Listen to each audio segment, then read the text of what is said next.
दोस्तों, मैं त्रिशा सिंह आप सभी का क्लब आईएएस एस्पिरेंट चैनल पर स्वागत है। दोस्तों, आज आप लोग विजन आईएएस के टेस्ट नंबर 14 के क्वेश्चंस को सॉल्व करेंगे। इस टेस्ट पेपर में सभी क्वेश्चंस मॉडर्न हिस्ट्री के हैं, तो वीडियो को एंड तक देखिएगा। आई होप आपको अच्छा लगेगा। ओके, चलिए स्टार्ट करते हैं। पहला क्वेश्चन दिया हुआ है, भारतीय राष्ट्रीय आंदोलन के संदर्भ में पीरपुर समिति के संदर्भ में कौन सा कथन सही है। ठीक है, पीरपुर समिति के संदर्भ में बताना है कि कौन सा कथन आपका सही है। ओके, ऑप्शन देखिए एक बार आप लोग, फिर आंसर करने की कोशिश करिए। ऑप्शन ए दिया हुआ है, इसकी स्थापना ब्रिटिश सरकार द्वारा बॉम्बे, दिल्ली और पंजाब में हुए उपद्रव की जांच के उद्देश्य से की गई थी। ऑप्शन बी, इसकी स्थापना कांग्रेस द्वारा विदेशी वस्त्रों के बहिष्कार तथा उनके सार्वजनिक दहन संबंधी आक्रामक कार्यक्रम के प्रचार हेतु की गई थी। ऑप्शन सी है, इसकी स्थापना मुस्लिम लीग द्वारा 1936-37 के दौरान कांग्रेस मंत्रिमंडलों द्वारा मुस्लिमों पर किए गए कथित अत्याचारों पर एक विस्तृत रिपोर्ट तैयार करने के लिए की गई थी। ऑप्शन डी दिया हुआ है, इसका नेतृत्व सुभाष चंद्र बोस ने भारत के औद्योगिक विकास पर ध्यान केंद्रित करने के उद्देश्य से किया गया था। तो बताएं पीरपुर समिति के संबंध में कौन सा ऑप्शन आपका राइट आंसर है। तो दोस्तों, आपका आंसर है ऑप्शन सी, यानी कि पीरपुर समिति की स्थापना जो है मुस्लिम लीग द्वारा 1936-37 के दौरान कांग्रेस मंत्रिमंडलों द्वारा मुस्लिमों पर किए गए कथित अत्याचारों पर एक विस्तृत रिपोर्ट तैयार करने के लिए की गई थी। यानी कि मुस्लिम लीग का मानना था कि जो कांग्रेस मंत्रिमंडल है, कांग्रेस मंत्रिमंडल के सदस्यों द्वारा मुस्लिमों के साथ भेदभाव किया जा रहा है, उनके साथ अत्याचार किया जा रहा है, ऐसा उनका मानना था, जो कि रियलिटी में ऐसा नहीं था। ठीक है, तो इसी की वजह से मुस्लिम लीग द्वारा जो है 1936-37 में पीरपुर समिति मतलब इस मामले की जांच करने के लिए पीरपुर समिति का गठन किया गया था। ठीक है, अगला क्वेश्चन देखिए, 1946 के शाही भारतीय नौसेना विद्रोह के संदर्भ में निम्नलिखित कथनों पर विचार कीजिए। ओके, पहला कथन दिया हुआ है, शाही भारतीय नौसेना विद्रोह के संदर्भ में कि यह आजाद हिंद फौज के राजनीतिक विचारों और आदर्शों से प्रभावित था। दूसरा है, आम जनता इस विद्रोह से अप्रभावित रही, जिसकी वजह से यह केवल सेना तक ही सीमित रही। तीसरा कथन है, इस विद्रोह के परिणामस्वरूप भारत के वायसराय को तत्काल इस्तीफा देना पड़ा था। ठीक है, बताना है कितने कथन सही हैं। ठीक है, तो दोस्तों, शाही भारतीय नौसेना विद्रोह जो है हुआ क्यों था, क्योंकि जो भारतीय नौसैनिक थे इन सभी भारतीय नौसैनिक को ब्रिटिश अधिकारियों द्वारा नस्लीय भेदभाव का सामना करना पड़ा था। जो जितने भी भारतीय नौसैनिक थे, इनको कम वेतन दिया जाता था, भोजन अपर्याप्त दिया जाता था, इनको पर्याप्त मात्रा में भोजन नहीं मिलते थे, और इनको जो रहने का जगह दिया गया था वो कमरे भी काफ़ी छोटे और बहुत ही संकीर्ण, मतलब छोटे कमरे थे, जहाँ पे ये अच्छे तरीके से रह नहीं पा रहे थे। तो कहीं ना कहीं इनके साथ जो है जिस तरह से ब्रिटिश नौसैनिक अधिकारियों को अधिकार प्राप्त थे, सुविधाएं प्राप्त थी, वैसे ही भारतीय नौसैनिक अधिकारियों को नहीं प्राप्त थी। तो इसलिए 1946 में जो है शाही भारतीय नौसेना विद्रोह हुआ था। ठीक है, तो आपका पहला स्टेटमेंट सही है कि यह आज़ाद हिंद फौज के राजनीतिक विचारों और आदर्शों से प्रेरित था। दूसरा दिया है कि आम जनता इससे अप्रभावित थी, नहीं, आम जनता ने इसमें बढ़ चढ़ के हिस्सा लिया था, तो ये प्रभावित थी, अप्रभावित नहीं थी, तो दूसरा गलत हो गया। और तीसरा दिया है कि इस विद्रोह के परिणाम स्वरूप भारत के वायसराय को नहीं, ऐसी स्थिति उत्पन्न हो गई थी कि अगर भारत का वायसराय इस्तीफा दे देता तो उस समय की सिचुएशन को कंट्रोल करना बहुत मुश्किल हो जाता, तो भारत के वायसराय ने इस्तीफा नहीं दिया था, तो ये भी आपका गलत हो जाता है। तो राइट आंसर क्या होगा, केवल एक कथन सही होगा। ठीक है, अगला देखिए, कभी कभी सुर्खियों में देखा जाने वाला पद एमुलेटर किससे संबंधित है, बताएं। दोस्तों, एमुलेटर जो है एक सॉफ्टवेयर एप्लीकेशन है, यह एक डिवाइस को दूसरे डिवाइस की नकल करने में सक्षम बनाता है। ठीक है, तो आपका आंसर हो जाएगा ऑप्शन ए। अगला देखिए, निम्नलिखित कथनों पर विचार कीजिए। पहला कथन है, कथन 1 कि CR दास मोतीलाल नेहरू ने कांग्रेस के अपने अपने पदों से इस्तीफा देकर कांग्रेस खिलाफत स्वराज पार्टी की स्थापना की थी। दूसरा कथन है, CR दास और मोतीलाल नेहरू का स्वराज प्राप्ति की व्यवहारिक रणनीति के रूप में गांधी जी की सत्याग्रह रणनीति से विश्वास उठ गया था। ठीक है, बताना है कौन सा सही उत्तर है आपका इन चारों ऑप्शंस में से। ओके, ठीक है, तो अब आप लोग क्वेश्चन ध्यान से देखिए, फिर आंसर करिए। तो दोस्तों, असहयोग आंदोलन जो है, चौरी चौरा कांड के बाद गांधी जी द्वारा असहयोग आंदोलन को वापस ले लिया गया था। तो जो आंदोलनकारी थे गांधी जी से बहुत ज़्यादा नाराज हो गए थे। इसी में CR दास और मोतीलाल नेहरू जी भी थे, और इनके द्वारा जो है इनके द्वारा मतलब कि CR दास और मोतीलाल नेहरू ने कांग्रेस के अपने अपने पदों से इस्तीफा दे दिया था और बाद में कांग्रेस खिलाफत स्वराज पार्टी की स्थापना की थी। तो आपका पहला स्टेटमेंट सही है, लेकिन दूसरा गलत है। तो आपका राइट आंसर क्या हो जाएगा? ऑप्शन सी, यानी एक कथन सही है और दूसरा कथन गलत है। अगला देखिए, पेरियार EV रामास्वामी नायकर के संदर्भ में निम्नलिखित कथनों पर विचार कीजिए। पहला कथन है, उन्होंने केरल के अस्पृश्यों के लिए मंदिर प्रवेश के अधिकार की मांग करते हुए वाईकोम सत्याग्रह में भाग लिया था। दूसरा कथन दिया हुआ है, उन्होंने आत्मसम्मान आंदोलन की शुरुआत की थी। तीसरा कथन है, वह सांप्रदायिक प्रतिनिधित्व के पक्षधर में थे। चौथा कथन है, वह अंतरजातीय विवाह के विरोध में थे। बताना है कितने कथन सही हैं। ओके, सो आंसर करने की कोशिश करें आप लोग। तो दोस्तों, मैं पूरा क्वेश्चन दिखाऊंगी तो आप लोग का नहीं, ठीक है, ठीक है, क्लियर दिख रहा है ना आप लोग को? ठीक है, पेरियार EV रामास्वामी नायकर के संदर्भ में पहला स्टेटमेंट जो दिया है कि उन्होंने जो है केरल में अस्पृश्यों के लिए मंदिर प्रवेश के अधिकार की मांग करते हुए वाईकोम सत्याग्रह में भाग लिया था। तो आपका पहला स्टेटमेंट सही है। दूसरा है कि उन्होंने आत्मसम्मान आंदोलन की भी शुरुआत की थी। तो दूसरा स्टेटमेंट भी सही है कि इनके द्वारा जो है आत्मसम्मान आंदोलन की शुरुआत की गई थी। ओके, और तीसरा जो है कि वह सांप्रदायिक प्रतिनिधित्व के पक्षधर में थे। तो बिल्कुल तीसरा स्टेटमेंट भी सही है कि पिछड़े वर्ग के और दलित वर्ग के लोग थे, विधानसभा में उनके सीटों के आरक्षण के समर्थन में इन्होंने अपना मतलब इसके पक्ष में थे ये, कि जो जो पिछड़े वर्ग के सदस्य थे, पिछड़े वर्ग के सदस्य और दलित वर्ग इन लोगों के लिए जो है विधानसभा में सीटों के आरक्षण की बात की जा रही थी, जिसके पक्षधर में थे ये, मतलब कि इनका इस बात की इन्होंने, यानी कि सांप्रदायिक प्रतिनिधित्व का इन्होंने समर्थन किया था। तो तीसरा भी सही है। और चौथा दिया है कि वह अंतरजातीय विवाह के विरोध में थे। तो नहीं, अंतरजातीय विवाह के विरोध में नहीं थे, बल्कि समर्थन में थे। तो चौथा आपका गलत हो गया। पूछा है कितने कथन सही हैं आपके, तो टोटल कितने कथन सही हुए? 3। तो आंसर हो जाएगा आपका ऑप्शन सी। अगला देखिए, निम्नलिखित में से कौन सा हाल ही में सुर्खियों में रहे शहर कार्यक्रम का सर्वोत्तम वर्णन है? ठीक है, शहर कार्यक्रम इसे जो है, इसकी शुरुआत महिला उद्यमिता मंच और ट्रांस यूनियन सिविल द्वारा जो है किया गया है मतलब। तो बताएं कि इसके संदर्भ में आपका कौन सा आंसर होगा राइट आंसर। ओके, तो दोस्तों, शहर जो है यह एक कार्यक्रम है जिसके तहत भारत में महिला उद्यमियों को वित्तीय साक्षरता संबंधी कंटेंट और व्यावसायिक कौशल के माध्यम से सशक्त बनाना है। ठीक है, तो आपका राइट आंसर क्या हो जाएगा? Option C. अगला देखिए, स्वतंत्रता संग्राम के दौरान क्रांतिकारी गतिविधियों के संदर्भ में निम्नलिखित कथनों पर विचार कीजिए। पहला कथन दिया हुआ है, असहयोग आंदोलन और स्वराजवादी संसदीय राजनीति की विफलता के कारण 1920 के दशक में क्रांतिकारी आंदोलन में वृद्धि हुई। दूसरा है, भारतीय क्रांतिकारियों ने रूसी क्रांति की विचारधारा से प्रेरणा ली। तीसरा है, फिलॉसफी ऑफ द बम भगत सिंह द्वारा महात्मा गांधी की क्रांतिकारी गतिविधियों की आलोचना के जवाब में लिखी गई थी। बताना है कि कौन सा कथन सही है। ओके, चलिए,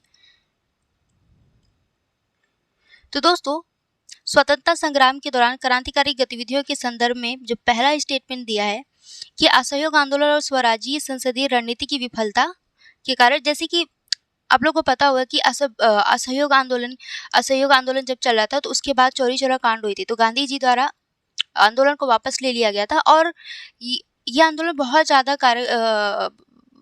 अपने उद्देश्यों को पूरा करने में असमर्थ भी रही थी।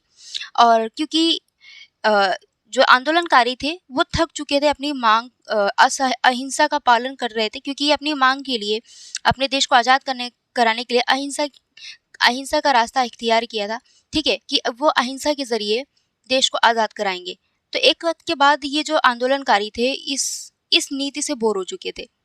अब उनको ये लगने लगा कि अंग्रेज़ जो है ऐसे भारत से नहीं निकलेंगे, हमको हिंसा का रास्ता अख्तियार करना पड़ेगा, हमको हिंसा अपनानी पड़ेगी, तभी ये जो है अंग्रेज़ जो है भारत से भागेंगे, भारत को छोड़कर। ठीक है? तो ये कहीं न कहीं असहयोग आंदोलन और स्वराजवादी जो संसदीय राजनीति थी, इसकी विफलता के कारण 1920 के दशक में क्रांतिकारी आंदोलन में वृद्धि हुई। तो आपका पहला स्टेटमेंट सही हो जाता है। दूसरा देखिए कि भारतीय क्रांतिकारियों ने रूसी क्रांति की विचारधारा से प्रेरणा ली थी, तो दूसरा स्टेटमेंट भी सही है। लेकिन तीसरा दिया कि फिलॉसफी ऑफ द बम भगत सिंह द्वारा महात्मा गांधी की नहीं, फिलॉसफी ऑफ द बम जो है, इसको जो है किसके द्वारा लिखी गई है? तो भगत सिंह नहीं बल्कि भगवती चरण वोहरा द्वारा लिखी गई है। ठीक है, भगवती चरण वोहरा द्वारा। तो आपका तीसरा गलत हो गया। ठीक है, कि फिलॉसफी ऑफ द बम जो है भगवती चरण वोहरा द्वारा महात्मा गांधी की क्रांतिकारी गतिविधियों की आलोचना के जवाब में लिखी गई थी। ठीक है, तो आपका तीसरा गलत है। तो राइट आंसर क्या हो जाएगा? ऑप्शन ए, यानी 1 और 2 दोनों। अगला देखिए, भारतीय स्वतंत्रता संग्राम के संदर्भ में मित्र मेला क्या था? मित्र मेला क्या था? मित्र मेला बताएं। 1899 में नासिक में विनायक सावरकर और गणेश सावरकर द्वारा मित्र मेला का गठन किया गया था। ये जो है दोस्तों एक क्रांतिकारी संगठन था, जिसका गठन ब्रिटिश शासन के विरुद्ध सशस्त्र संघर्ष को बढ़ावा देने के लिए किया गया था। तो राइट आंसर क्या हो जाएगा? आपका ऑप्शन सी, मित्र मेला जो है एक क्रांतिकारी संगठन था। ठीक है, जिसका उद्देश्य क्या था? ब्रिटिश शासन के विरुद्ध सशस्त्र संघर्ष करना। अगला देखिए, होम रूल लीग के संदर्भ में निम्नलिखित कथनों पर विचार कीजिए। पहला कथन है कि इसकी स्थापना 1914 में एनी बेसेंट द्वारा की गई थी। दूसरा, तिलक की होम रूल लीग मुख्यतः महाराष्ट्र और मध्य प्रांतों में सक्रिय थी। तीसरा, यह भारतीय राष्ट्रीय कांग्रेस से अलग स्वतंत्र रूप से कार्य करती थी। बताना है कितने कथन सही हैं। ओके, सो आंसर करने की कोशिश करें आप लोग। तो दोस्तों होम रूल लीग की बात करें तो 1915 ईस्वी में एनी बेसेंट द्वारा इसकी स्थापना की गई थी, ना कि 1914 ईस्वी में। तो आपका पहला गलत हो गया। एनी बेसेंट ने जो है होम रूल लीग की स्थापना जो है Irish home rule league model के आधार पर की थी। ठीक है, 1915 में की थी। तो आपका पहला गलत हो गया। दूसरा दिया है कि तिलक की होम रूल लीग जो है मुख्यतः महाराष्ट्र, मध्य प्रांत और कर्नाटका में सक्रिय थी। तो दूसरा आपका सही है। तीसरा है कि यह भारतीय राष्ट्रीय कांग्रेस से अलग स्वतंत्र रूप से कार्य करती थी। तो तीसरा भी सही है कि ये जो है स्वतंत्र रूप से कार्य करती थी। इसका भारतीय राष्ट्रीय कांग्रेस से कोई ऐसा नहीं था कि वो उसके अधीन रह के कार्य करी, नहीं, अपना स्वतंत्र रूप से ये कार्य करती थी। ठीक है, तो आपका तीसरा स्टेटमेंट सही है। तो राइट आंसर क्या हो जाएगा? पूछा है कितने कथन सही है, तो 2 कथन सही है। तो आंसर हो जाएगा ऑप्शन बी। ओके, अगला देखिए,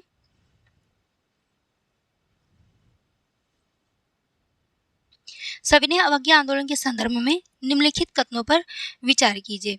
पहला कथन है, बंगाल में छात्रों ने कनिंघम सर्कुलर के विरुद्ध विरोध प्रदर्शन किया, जिसमें उन्हें ब्रिटिश सरकार के प्रति वफादार की घोषणा पर हस्ताक्षर करने को कहा गया।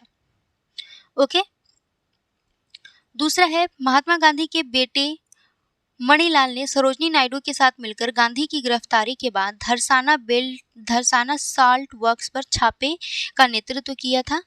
तीसरा है, खैबर पख्तूनख्वा में गफ्तार खान ने पश्तूनों के लिए पहली राजनीतिक मासिक पत्रिका पख्तून की शुरू की। ठीक, ओके, अब बताएं कितने कथन सही हैं। ओके ओके, तो दोस्तों बंगाल में नहीं बल्कि असम में सविनय अवज्ञा आंदोलन भारत के विभिन्न भागों में चल रहा था। तो ऐसे में असम में भी सविनय अवज्ञा आंदोलन से बहुत लोग प्रभावित हुए थे और इस आंदोलन में बढ़ चढ़ के हिस्सा ले रहे थे। ठीक है, वो भी आंदोलन में बढ़ चढ़ कर हिस्सा ले रहे थे और आंदोलन करना चाहते थे अंग्रेजों के खिलाफ। तो ऐसे में जो यहाँ के ब्रिटिश सरकार थी, असम में जो छात्र थे, इन असम के छात्र इस आंदोलन से न जुड़े, इसलिए उनको जबरदस्ती जो है कनिंघम सर्कुलर के विरुद्ध जो है जो कनिंघम मतलब अंग्रेजों द्वारा हस्ताक्षर करवाया गया इन असम के छात्रों से कि वो जो है ब्रिटिश सरकार के प्रति वफादार है, वो इस तरह के आंदोलन में भागीदारी नहीं लेंगे। तो ऐसे में क्योंकि ब्रिटिश सरकार जबरदस्ती इन लोगों के साथ जबरन ऐसा करा रही थी हस्ताक्षर। तो ऐसे में यहाँ के जो छात्र थे और भी ज़्यादा आक्रोशित हो गए और इनके प्रति जो है, यानी कि अंग्रेजों के प्रति, ब्रिटिश सरकार के प्रति ये और ज़्यादा विरोध प्रदर्शन करने लगे। तो ये बंगाल में नहीं बल्कि असम में हुआ था। तो आपका पहला गलत हो गया। असम में यहाँ पे क्या होना चाहिए था कि असम में छात्रों ने कनिंघम सर्कुलर के विरुद्ध, कनिंघम सर्कुलर यही था कि जो जबरदस्ती जो है छात्रों द्वारा जबरदस्ती छात्रों को मजबूर किया गया था कि इस पर ये हस्ताक्षर करें, ताकि इसलिए हस्ताक्षर करें कि ये दिखाने के लिए कि ये ब्रिटिश सरकार के प्रति वफादार है, इस तरह का आंदोलन नहीं करेंगे। तो यही आपका कनिंघम सर्कुलर कहलाया था। ठीक है, तो इसी के विरुद्ध जो है यहाँ के बंगाल के छात्रों द्वारा विरोध प्रदर्शन किया गया था, कनिंघम सर्कुलर के विरुद्ध। ओके, तो आपका पहला गलत हो गया। दूसरा ये है महात्मा गांधी के बेटे मणिलाल। देखिए, जब गांधी जी द्वारा दांडी मार्च किया गया था, नमक कानून तोड़ा गया था, तो उसके बाद गांधी जी ने घोषणा की थी कि वो जो है धरसाना साल्ट वर्क्स पर छापे का नेतृत्व करेंगे। गांधी जी क्या करेंगे यहाँ पे? धरसाना साल्ट वर्क्स पर छापे का नेतृत्व करेंगे। जब उन्होंने नमक कानून तोड़ा था, दांडी मार्च किया था तब।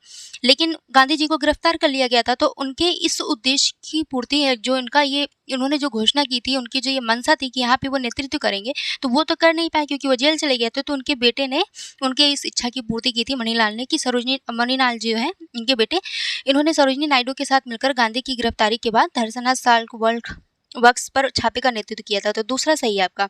और गफ्फार खान ने जो है पख्तून नामक राजनीतिक पत्रिका शुरू की थी।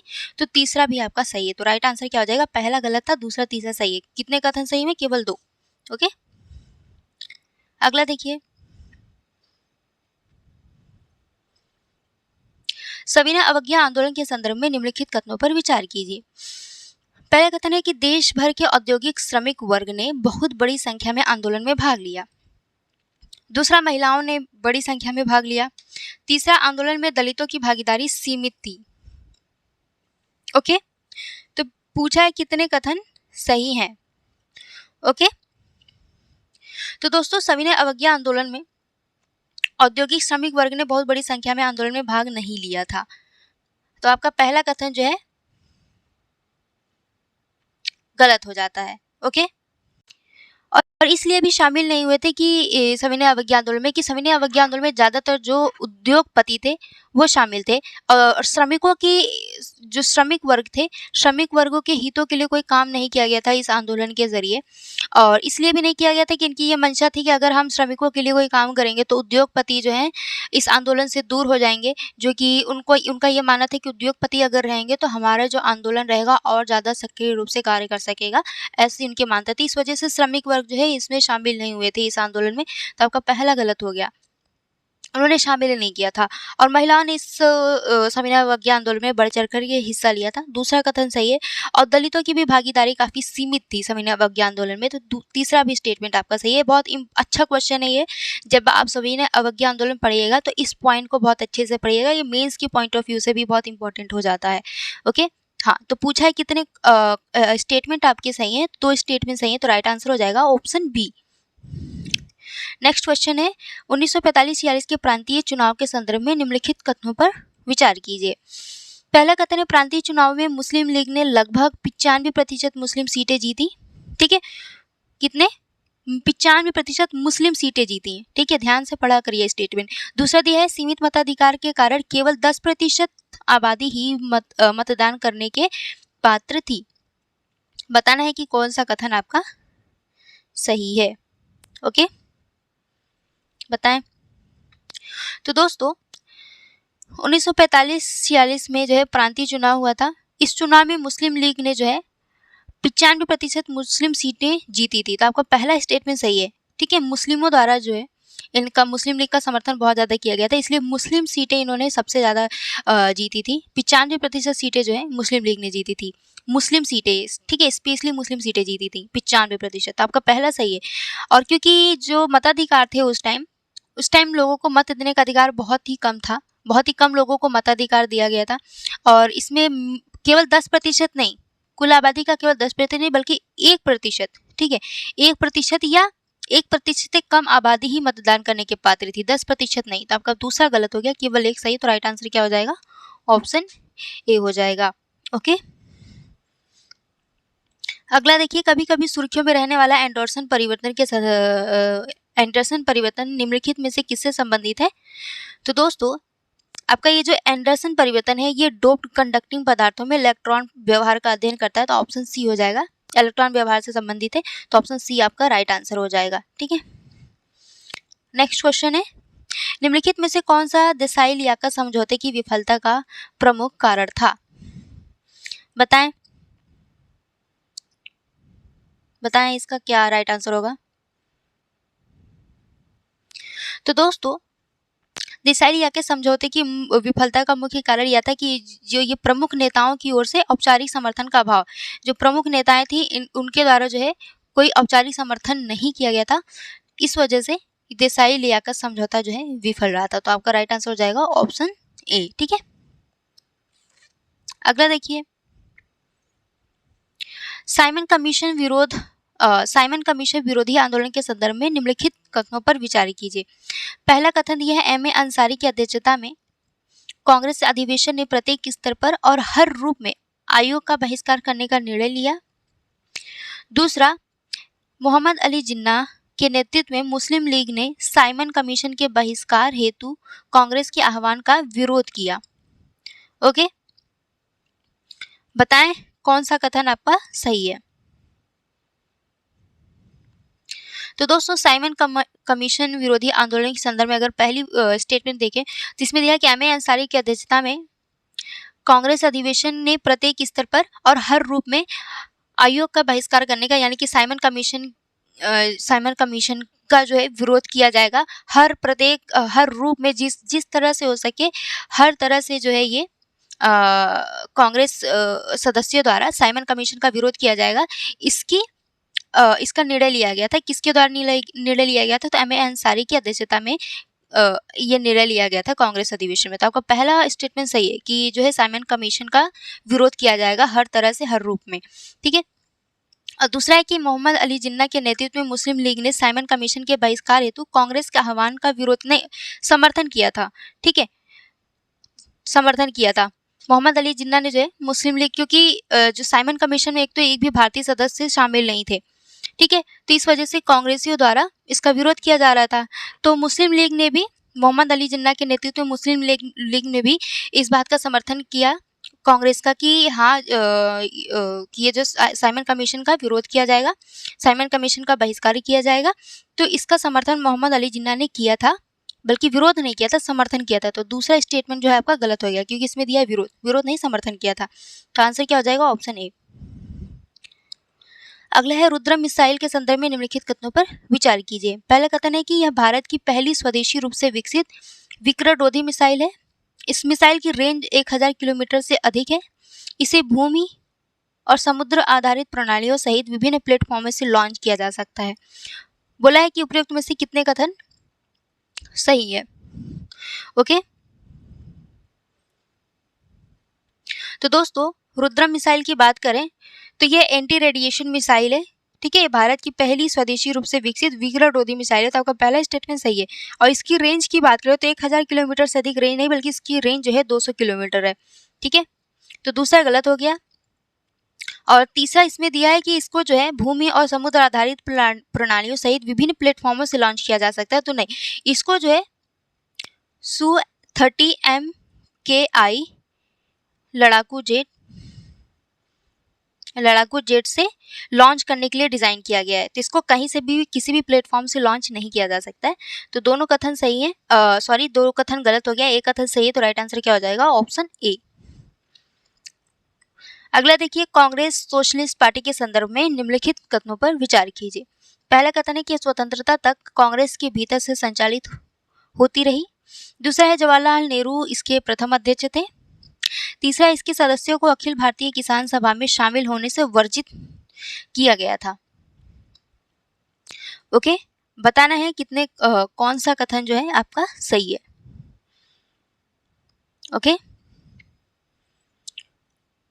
तो दोस्तों, कांग्रेस सोशलिस्ट की बात करें, कांग्रेस सोशलिस्ट पार्टी की, तो दोस्तों ये जो है स्वतंत्रता कांग्रेस के भीतर से संचालित होती रही। तो आपका पहला स्टेटमेंट सही कि 1934 में जो है समाजवादियों और वामपंथियों ने मिल करके इसकी स्थापना की थी।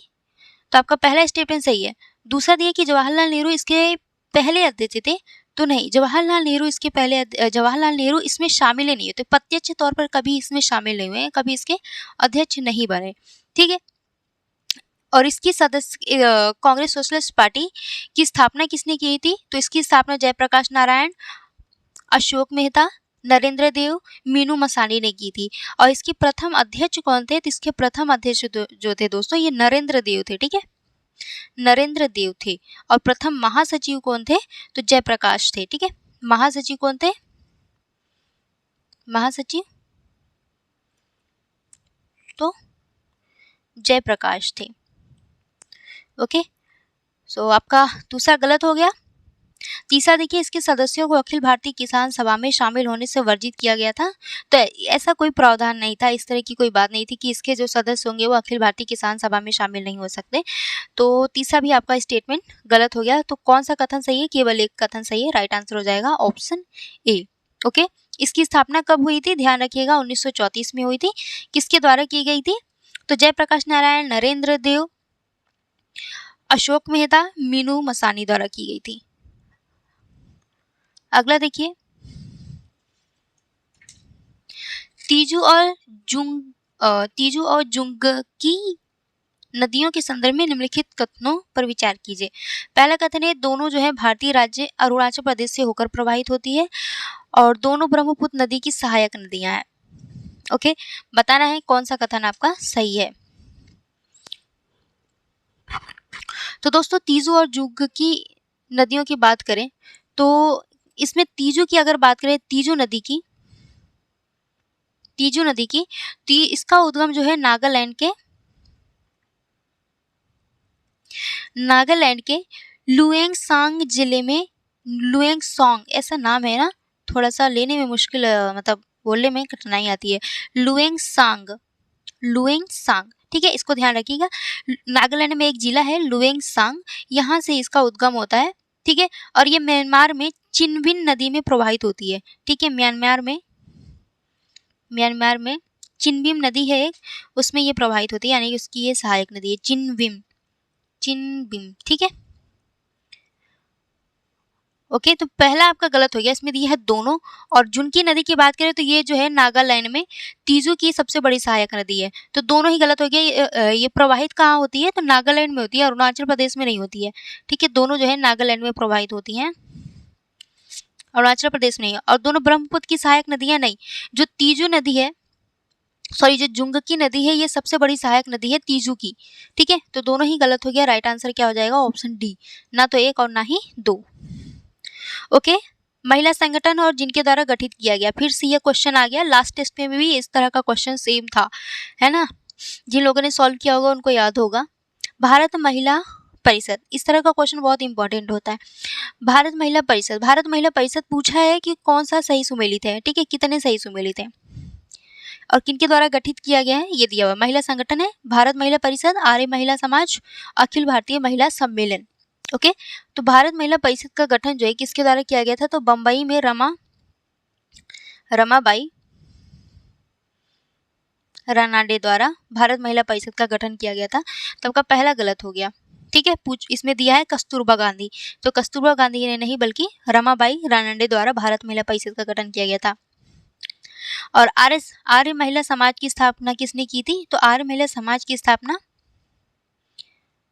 बताएं, पंडित रमाबाई सरस्वती ने की थी। पंडित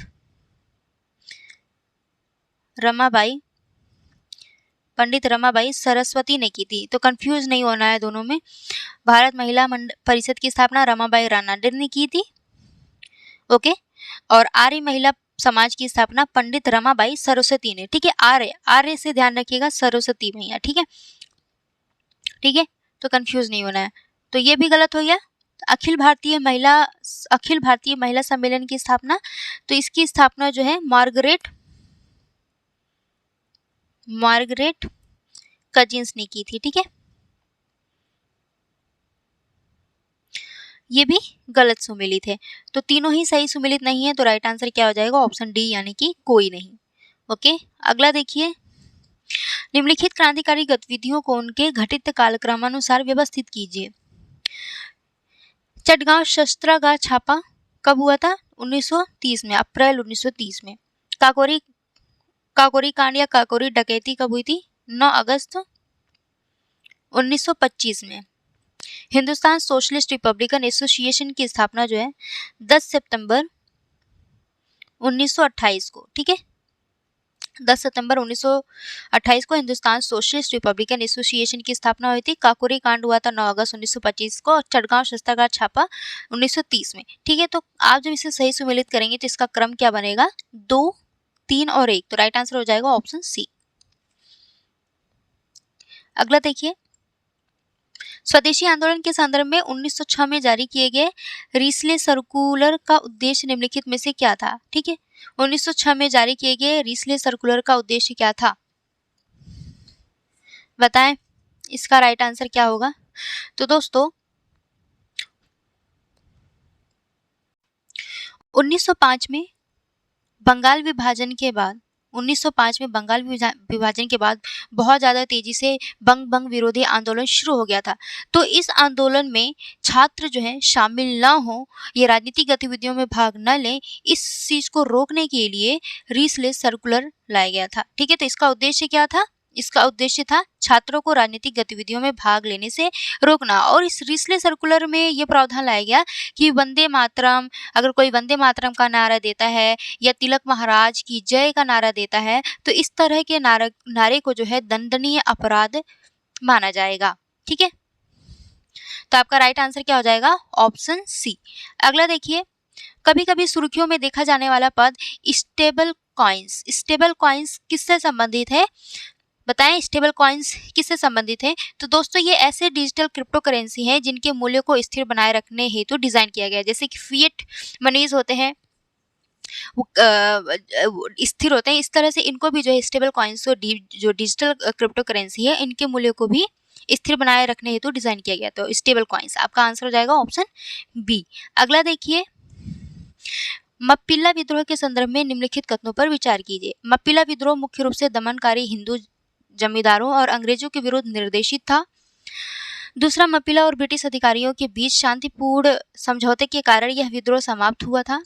तीसरा, विद्रोह के सांप्रदायिकरण के कारण मप्पिला लोग खिलाफत असहयोग आंदोलन से अलग थलग पड़ गए थे। बताना है कि कौन सा कथन सही है मप्पिला विद्रोह के संदर्भ में। ओके, तो दोस्तों मप्पिला विद्रोह लाया क्यों गया था? तो मेनली जो है, वैसे तो ये स्टार्टिंग में कृषक आंदोलन था। ठीक है, स्टार्टिंग में कृषक आंदोलन था, लेकिन बाद में ये जो है एक धार्मिक आंदोलन बन गया। ठीक है, सांप्रदायिकरण हो गया इस विद्रोह का। और ये विद्रोह जो है, ये मप्पिला विद्रोह मेनली ये जमींदारी विरोधी भावना, ये जो आंदोलन था दमनकारी हिंदू जमींदारों और अंग्रेजों के विरुद्ध लाया गया था। तो आपका पहला स्टेटमेंट तो सही है, लेकिन दूसरा जो दिया है कि मप्पिला और ब्रिटिश अधिकारियों के बीच शांतिपूर्ण नहीं। देखिए, मप्पिला आंदोलन के द्वारा जो है ब्रिटिश अधिकारियों का बहुत ज़्यादा विरोध किया गया था। ठीक है, ब्रिटिश शासन के विरुद्ध एक व्यापक आंदोलन किया गया था, मप्पिला विद्रोह किया गया था। तो ब्रिटिश अधिकारियों और इनके बीच शांतिपूर्ण समझौता नहीं हुआ था, बल्कि ब्रिटिश अधिकारियों ने इस विद्रोह को, आंदोलन नहीं, बार-बार मैं आंदोलन कह रही हूँ, इस विद्रोह को दबाने के लिए बहुत ज़्यादा क्रूरता किया था, यानी कि क्रूरता पूर्वक जो है इस विद्रोह को दबा दिया गया था। शांतिपूर्ण समझौता नहीं हुआ था भाई, बहुत बुरी तरीके से इनके साथ क्रूरता, बहुत क्रूर, और इस विद्रोह को दबाने के लिए बहुत क्रूर तरीका अपनाया गया था इस विद्रोह को दबाने के लिए। तो शांतिपूर्ण समझौता नहीं था। तीसरा है कि विद्रोह के सांप्रदायिकरण के कारण मप्पिला लोग खिलाफत असहयोग आंदोलन से अलग थलग पड़ गए थे। तो तीसरा भी स्टेटमेंट आपका सही है। तो आंसर क्या हो जाएगा? 1 और 3। अगला देखिए, इस सत्र ने कांग्रेस के दृष्टिकोण में एक महत्वपूर्ण बदलाव को चिन्हित किया, जिसमें डोमिनियन स्टेटस की मांग के स्थान पर स्पष्ट रूप से, ठीक है, पहले ये डोमिनियन स्टेटस की मांग करते थे, अब ये क्या मांग करने लगे? पूर्ण स्वराज की मांग करने लगे। ठीक है, इसमें सविनय अवज्ञा कार्यक्रम का आह्वान किया गया, जिसमें कर न देना, विधायिकाओं से सदस्यों का इस्तीफा देना शामिल था। इसमें क्या था? इसमें यह प्रावधान लाया गया था कि कांग्रेस के किस सत्र की बात कर रहा है? ठीक है, आपको बताना है कि वो सत्र कौन था जिसमें डोमिनियन स्टेटस की जगह पूर्ण स्वराज की मांग की जाने लगी और कर न देने का आह्वान किया गया और विधायिकाओं के जितने सदस्य थे वो इस विधायिका से अपने इस्तीफा ले ले। और इसके अलावा इस सत्र में यह भी निर्णय लिया गया कि 26 जनवरी को स्वतंत्रता दिवस के रूप में मनाया जाएगा। ठीक है, तो ये कांग्रेस के, अब क्वेश्चन क्या पूछ रहा है कि किस कांग्रेस अधिवेशन का सर्वोत्तम रूप से वर्णन करता है। ठीक है, बताएं आप लोग। लाहौर अधिवेशन में, ठीक है, लाहौर अधिवेशन में क्या, लाहौर अधिवेशन में यह निर्णय लिया गया था कि 26 जनवरी को स्वतंत्रता दिवस के रूप में मनाया जाएगा, कर नहीं दिया जाएगा, विधायिकाओं के जितने सदस्य हैं वो अपनी इस्तीफा दे देंगे, डोमिनियन स्टेटस की जगह पूर्ण स्वराज की मांग की गई थी। ठीक है, तो आपका राइट आंसर हो जाएगा ऑप्शन बी। ठीक है, लाहौर अधिवेशन। अगले, हाल ही में भारत यूक्रेन के संबंधों में सुर्खियों में रहा भीष्म क्यूब्स। क्या है ये भीष्म क्यूब्स? तो दोस्तों ये क्या है, एक तरह का पोर्टेबल अस्पताल है जहां मान लो कोई आपात स्थिति हो गई या फिर कोई आपदा जैसी स्थिति उत्पन्न हो गई है, ठीक है, बाढ़ आ गई, किसी भी तरह का कोई ऐसी स्थिति जो अचानक से आ गई है और उससे निपटना मुश्किल हो और वहाँ के लोगों को स्वास्थ्य सुविधाएं प्रदान करना थोड़ा सा प्रॉब्लम्स होती है, पोर्टेबल हॉस्पिटल्स की सुविधा लाई गई जिसे भीष्म कहा जाता है, भीष्म क्यूब्स। इसमें क्या होगा कि ये जो है भारत द्वारा अन्य देशों को दी जाने वाली एक आपातकालीन स्वास्थ्य देखभाल सुविधा है। ठीक है, तो ये क्या करेगा, स्वास्थ्य संबंधी सेवाएं प्रदान करेगा। तो आंसर क्या हो जाएगा, ऑप्शन सी हो जाएगा। अगला देखिए, निम्नलिखित संगठनों को उनके गठन के कालक्रमानुसार व्यवस्थित कीजिए। ठीक है, अखिल भारतीय ट्रेड यूनियन कांग्रेस यानी एटक का गठन कब हुआ था, 1920 में। ठीक है, फिक्की यानी कि भारतीय वाणिज्य एवं उद्योग महासंघ की स्थापना कब हुई थी, तो फिक्की की स्थापना 1927 में हुई थी। आईएमसी यानी कि इंडियन मर्चेंट चैम्बर की स्थापना 1907 में हुई थी। तो ध्यान से देखिए, अखिल भारतीय ट्रेड यूनियन कांग्रेस 1920, भारतीय वाणिज्य एवं उद्योग महासंघ जिसको फिक्की कहते हैं शॉर्ट में, किसकी स्थापना जो है 1927 में हुई थी, और इंडियन मर्चेंट चैम्बर 1907 में। जब इसको आप कालक्रम में व्यवस्थित करेंगे तो इसका क्रम क्या बनेगा, 3, 1, 2। ओके, नेक्स्ट क्वेश्चन है, असहयोग आंदोलन के दौरान की गतिविधियों के संदर्भ में निम्नलिखित कथनों पर विचार कीजिए। ओके, पहला कथन है, भारतीय राष्ट्रीय कांग्रेस संवैधानिक जन कार्रवाई के कार्यक्रम के प्रति प्रतिबद्ध थी। दूसरा, कांग्रेस कार्य समिति ने प्रस्ताव पारित किया कि जिसमें सशस्त्र बलों के सदस्यों से अपील की गई कि वे दमनकारी सरकार से अपना संबंध तोड़ लें। तीसरा, स्वयंसेवी संगठनों को गैर कानूनी घोषित किया गया और इनके सदस्यों को गिरफ्तार किया जाने लगा। चौथा, कांग्रेस ने लगान की अदायगी न करने को मंजूरी दी और जमींदारों के अधिकारों पर सवाल उठाए। ठीक है, बताना है कि कौन सा कथन सही है। ओके, सो आप लोग आंसर करने की कोशिश करें, बताएं कौन सा कथन सही है। असहयोग आंदोलन के दौरान जितनी भी गतिविधियां हैं उन गतिविधियों के संदर्भ में, तो दोस्तों भारतीय राष्ट्रीय कांग्रेस ने संवैधानिक जन कार्रवाई नहीं बल्कि संविधानेतर यानी कि संविधान से परे जन कार्रवाई, संविधानेतर होगा। ठीक है, संविधानेतर, संविधान के परे जन कार्रवाई के कार्यक्रम को प्रति प्रतिबद्ध थी। तो आपका पहला गलत हो गया। ठीक है, दूसरा है कि कांग्रेस कार्यकारी समिति ने एक प्रस्ताव पारित किया था जिसमें सशस्त्र बलों के सदस्यों से यह अपील की गई थी कि वे दमनकारी सरकार से अपना संबंध तोड़ ले। तो दूसरा स्टेटमेंट सही है। और स्वयंसेवी संगठनों को जो है गैर कानूनी घोषित कर दिया गया था और इनके सदस्यों को गिरफ्तार किया जाने लगा था। तो तीसरा स्टेटमेंट भी सही है। चौथा दिया है कि कांग्रेस ने लगान की अदायगी न करने को मंजूरी दी। नहीं, इस तरह का कोई उन्होंने लगान न देने की कोई बात नहीं की थी और जमींदारों के अधिकारों पर सवाल उठाए थे तो नहीं उठाए थे। तो तीसरा, चौथा आपका गलत है। आंसर क्या हो जाएगा, 2 और 3 यानी ऑप्शन बी राइट आंसर है। अगला देखिए, निम्नलिखित में से किसने इंडिया हाउस की तर्ज पर वैंकूवर में स्वदेश सेवक गृह की स्थापना की थी। ठीक है, इंडिया हाउस की तर्ज पर, इंडिया हाउस की स्थापना किसने की थी बताएं आप लोग, श्यामजी कृष्ण वर्मा ने की थी। ठीक है, तो इसी इंडिया हाउस की तर्ज पर वैंकूवर में किसने स्वदेश सेवक गृह की स्थापना की थी, तो जीडी कुमार ने की थी। तो आंसर क्या हो जाएगा, जीडी कुमार ने जो है वैंकूवर में स्वदेश सेवक गृह की स्थापना की थी इंडिया हाउस की तर्ज पर। अगला देखिए, 1938 में हैदराबाद राज्य कांग्रेस पर प्रतिबंध के विरुद्ध सत्याग्रह आंदोलन का नेतृत्व किसने किया था। ठीक है, तो हैदराबाद राज्य कांग्रेस पर प्रतिबंध के विरुद्ध सत्याग्रह आंदोलन का नेतृत्व किसने किया था 1938 में? तो स्वामी रामानंद तीर्थ ने किया था। तो आंसर हो जाएगा ऑप्शन बी। अगला देखिए, भारतीय स्वतंत्रता आंदोलन के संदर्भ में रेडक्लिफ समिति की नियुक्ति, इसका आंसर आप लोग को करना है। ये आप लोगों को करना है क्वेश्चन नंबर 30। इसका आंसर आप लोग बताएंगे कमेंट बॉक्स में। देखते हैं कितने लोग आंसर करते हैं, कितने लोग सीरियस एस्पिरेंट है जो इस क्वेश्चन का आंसर कर सकते हैं। अगला देखिए, निम्नलिखित में से कौन से प्रावधान भारत में 1926 के ट्रेड यूनियन अधिनियम के भाग थे? ठीक है, तो 1926 के ट्रेड यूनियन अधिनियम के भाग कौन कौन से थे? आपको चारों में से बताना है। तो पहला दिया है कि ट्रेड यूनियनों को कानूनी संघों के रूप में मान्यता दी गई। दूसरा, ट्रेड यूनियन गतिविधियों का विनियमन और पंजीकरण।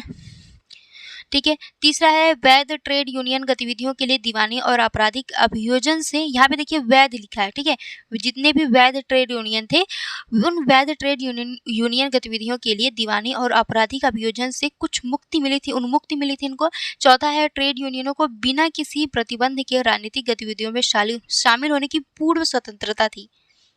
ओके, पूर्व स्वतंत्रता थी इन्हें बिना किसी प्रतिबंध के। बताना है अब आप लोग को कि कौन सा कथन सही है। ऑप्शन देख लीजिए आप लोग, फिर आप लोग आंसर करने की कोशिश करें। ठीक है, स्टेटमेंट को सही या गलत स्टेटमेंट को पकड़ना सीखें आप लोग। ठीक है, तो दोस्तों 1926 के ट्रेड यूनियन अधिनियम में जो है ट्रेड यूनियनों को जो है कानूनी रूप से मान्यता दी गई थी, कानूनी रूप से मान्यता प्रदान करने की बात की गई थी। तो आपका पहला स्टेटमेंट सही है। दूसरा है कि ट्रेड यूनियन गतिविधियों का विनियमन और पंजीकरण किया गया था। ठीक है, दूसरा स्टेटमेंट भी सही है। और जितने भी वैध ट्रेड यूनियन थे, वैध ट्रेड यूनियन गतिविधियों के लिए दीवानी और आपराधिक अभियोजन से कुछ उन्मुक्ति इनको प्रदान की गई थी। तो तीसरा भी सही है। लेकिन जो ट्रेड यूनियनों को बिना किसी प्रतिबंध के राजनीतिक गतिविधियों में शामिल होने की पूर्ण स्वतंत्रता थी, तो नहीं भाई, ये राजनीतिक गतिविधियों में शामिल होने की पूर्ण स्वतंत्रता नहीं थी। ठीक है, कुछ हद तक थी लेकिन पूर्ण नहीं थी।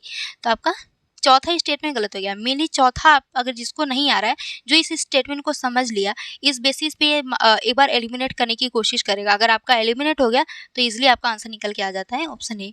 ठीक है, अगला देखिए, लाइफाई और वाईफाई तकनीक के बीच सामान्य अंतर के संदर्भ में निम्नलिखित कथनों पर विचार कीजिए। पहला है लाइफाई केवल लाइन ऑफ विजन स्थितियों में ही कार्य कर सकता है, जो इसे वाईफाई की तुलना में अधिक लचीला बनाता है वाईफाई की तुलना में। ओके, दूसरा दिया, लाइफाई में डेटा ट्रांसमिशन दर पारंपरिक वाईफाई की तुलना में बहुत अधिक है, यानी डेटा ट्रांसमिशन जो है लाइफाई में ज़्यादा होता है पारंपरिक वाईफाई की तुलना में। ठीक है, यानी कि वाईफाई की तुलना में। तीसरा है, लाइफाई सिग्नल इंटरसेप्शंस के लिए कम संवेदनशील होते हैं। ओके, तो बताना है कितने कथन आपके सही हैं। ओके, तो दोस्तों जो लाइफाई होता है, लाइफाई ये जो है उच्च गति पर डेटा संचालित करने के लिए एलईडी बल्बों से प्रकाश तरंगों का उपयोग करता है। ये क्या करता है, एलईडी बल्बों से प्रकाश तरंगों का उपयोग करता है डेटा संचारित करने के लिए। और वाईफाई में क्या होता है, वाईफाई रेडियो तरंगों का उपयोग करता है डेटा संचारित करने के लिए। तो ये दोनों में अंतर होता है। ठीक है, लेकिन जो पहला दिया कि लाइफाई केवल लाइन ऑफ विजन स्थितियों में ही कार्य कर सकता है और इसे वाईफाई की तुलना में अधिक लचीला बनाता है, नहीं, वाईफाई की तुलना में अधिक लचीला नहीं है। तो आपका पहला गलत है। दूसरा आपका दिया है कि लाइफाई में डेटा ट्रांसमिशन दर जो है पारंपरिक वाईफाई की तुलना में बहुत अधिक होता है। तो दूसरा आपका सही है। तीसरा है, लाइफाई सिग्नल इंटरसेप्शंस के लिए कम संवेदनशील होते हैं। तो तीसरा भी स्टेटमेंट आपका सही है। आंसर क्या हो जाएगा, केवल 2। ठीक है, केवल 2 कथन आपके सही हैं। जनजातीय आंदोलन दिए हुए हैं, बताना इसके नेतृत्वकर्ता कौन है। ठीक है, तो दोस्तों रंपा विद्रोह जो 1920 से 1924 तक चला था, इसके नेतृत्वकर्ता अल्लूरी सीताराम राजू थे। रंपा विद्रोह के रंपा से राम याद रखिएगा, रंपा से राम, तो सीताराम, अल्लूरी सीताराम राजू। तो रंपा से राम राजू, अल्लूरी सीताराम राजू। ठीक है, पहला सही है। रियांग विद्रोह का नेतृत्व किसने किया था, रत्नमणि ने किया था। तो दूसरा भी सही है, रियांग से रत्न याद रखिएगा। रिया ने मणि या रत्नमणि के माला पहने हुए थे, तो रिया ने रत्नमणि के माला पहने हुए थे, ऐसे याद कर लीजिएगा। ठीक है, रिया ने मणि या रत्न के माला पहने हुए थे, रिया ने जो माला पहने हुए थे वो रत्नों से भरे हुए थे, ऐसे याद करिएगा। नागा आंदोलन, नागा में जोधा नांग, नांग शब्द आ रहा है, नांग नागा, नांग नागा ऐसे, तो आपको याद हो जाएगा। ठीक है, तो नागा आंदोलन जादो नांग द्वारा नेतृत्व प्रदान किया गया था। तीनों ही कथन सही है, तो ऑप्शन सी राइट आंसर हो जाएगा। अगला देखिए डी, निम्नलिखित पर विचार कीजिए। निम्नलिखित में से कितने, उपरोक्त में से कितने रचनात्मक क्षेत्र के अंतर्गत भारत के शहरों को यूनेस्को क्रिएटिव सिटीज नेटवर्क में शामिल किया जाता है? देखो 7 क्षेत्रों में, 7 रचनात्मक क्षेत्रों के अंतर्गत जो है यूनेस्को क्रिएटिव सिटीज नेटवर्क में शामिल किया जाता है। कितने क्षेत्रों के तहत? 7 क्षेत्र इसमें शामिल है। 7 क्षेत्र में जैसे डिजाइन, पाक कला, फिल्म, साहित्य, मीडिया कला, संगीत और इसके अलावा फिर शिल्प और लोक कला। ठीक है, शिल्प और लोक कला भी शामिल है। ठीक है, इन 7 क्षेत्रों के तहत जो है शहरों को यूनेस्को क्रिएटिव सिटीज नेटवर्क में शामिल किया जाता है। तो कितने रचनात्मक क्षेत्र? 7। शिल्प और कला भी रहेगा इसमें, ध्यान रखिएगा, शिल्प और कला ध्यान रखिएगा। डिजाइन, पाक कला, फिल्म, साहित्य, मीडिया कला, संगीत और शिल्प और लोक कला। ठीक है, शिल्प और लोक कला, ये क्वेश्चन पूछ सकता है एग्जाम में, इसलिए मैं बता रही हूँ। तो अब देखिए क्वेश्चन में क्या पूछ रहा है कि भारत के शहरों को, ठीक है, भारत के शहरों को यूनेस्को क्रिएटिव सिटीज नेटवर्क में शामिल किया गया, तो कितने रचनात्मक क्षेत्र के अंतर्गत, कितने रचनात्मक क्षेत्र के अंतर्गत? ठीक है, तो कितने रचनात्मक क्षेत्र के अंतर्गत? तो ध्यान रखिएगा, पाक कला के तहत भारत को, हैदराबाद को जो है मान्यता मिला था, हैदराबाद को क्रिएटिव सिटीज के रूप में शामिल किया गया था पाक कला के अंदर, पाक कला का मान्यता दे करके। ठीक है, फिल्म में जो है मुंबई को शामिल किया गया था, फिल्म के अंतर्गत मुंबई को क्रिएटिव सिटी के अंतर्गत शामिल किया गया था। साहित्य में केरल के कोझिकोड को, मीडिया कला के तहत नहीं, मीडिया कला और डिजाइन के लिए, मीडिया कला और डिजाइन के अंतर्गत जो है भारत के किसी भी शहर को यूनेस्को क्रिएटिव सिटीज के रूप में शामिल नहीं किया गया, ये ध्यान रखिएगा, डिजाइन और मीडिया कला। ठीक है, इसके अंतर्गत किसी भी भारतीय शहर को यूनेस्को क्रिएटिव सिटीज नेटवर्क में शामिल नहीं किया गया है, इतना ध्यान रखिएगा। तो इस बेसिस पे आपका आंसर हो जाएगा। साहित्य में केरल के कोझिकोड को, फिल्म के अंतर्गत मुंबई को, पाक कला के अंतर्गत हैदराबाद को, संगीत के अंतर्गत की अगर बात करें तो संगीत में आपका ग्वालियर, संगीत में आपका ग्वालियर और फिर वाराणसी भी आ जाएगा, वाराणसी। साहित्य में केरल का कोझिकोड जैसा मैंने बताया, फिल्म में मुंबई, पाक कला में हैदराबाद। तो 1 2 3 4 5वां क्या है? तो शिल्प और लोक कला। शिल्प और लोक कला में, शिल्प और लोक कला में श्रीनगर और जयपुर। ठीक है, श्रीनगर और जयपुर को यूनेस्को क्रिएटिव सिटीज नेटवर्क में शामिल किया गया था। ठीक है, शिल्प और लोक कला के अंतर्गत। तो आपका राइट आंसर क्या हो जाएगा? 5। ठीक है, 5 रचनात्मक क्षेत्रों के अंतर्गत भारत के शहरों को यूनेस्को क्रिएटिव सिटीज के रूप में शामिल किया गया था। अब फिर से ध्यान दीजिए, 5 ये शहर कौन कौन, 5 ये रचनात्मक क्षेत्र कौन कौन से थे? तो पाक कला था, फिल्म था, साहित्य था, संगीत था, शिल्प और लोक कला था। ठीक है, डिजाइन और मीडिया कला नहीं था, इसको ध्यान दें। अभी तक भारत के किसी भी शहर को डिजाइन और मीडिया कला के अंतर्गत यूनेस्को क्रिएटिव सिटीज नेटवर्क के अंतर्गत शामिल नहीं किया गया है। ठीक है, चलिए अगला देखिए, क्योंकि ये क्वेश्चन बहुत इंपॉर्टेंट है, इस वजह से मैं बार बार रिपीट कर रही हूँ। अब देखिए, डेनिसोवन शब्द का प्रयोग कभी कभी किस संदर्भ में किया जाता है? तो डेनिसोवन शब्द का प्रयोग जो है, ये जो है खोज, एक तिब्बती क्षेत्र में खोजी गई एक प्राचीन मानव पूर्वज प्रजाति है ये। ठीक है, इसको तिब्बत में बैशिया कास्ट गुफा में खोजा गया है, बैशिया कास्ट गुफा। ठीक है, यहाँ पे ही खोजा गया है ये प्राचीन मानव पूर्वज की प्रजाति है ये। ठीक है, डेनिसोवन। ओके, चलिए अगला देखिए, निम्नलिखित में से कितने राजनीतिक दलों ने भारत छोड़ो आंदोलन का विरोध किया था?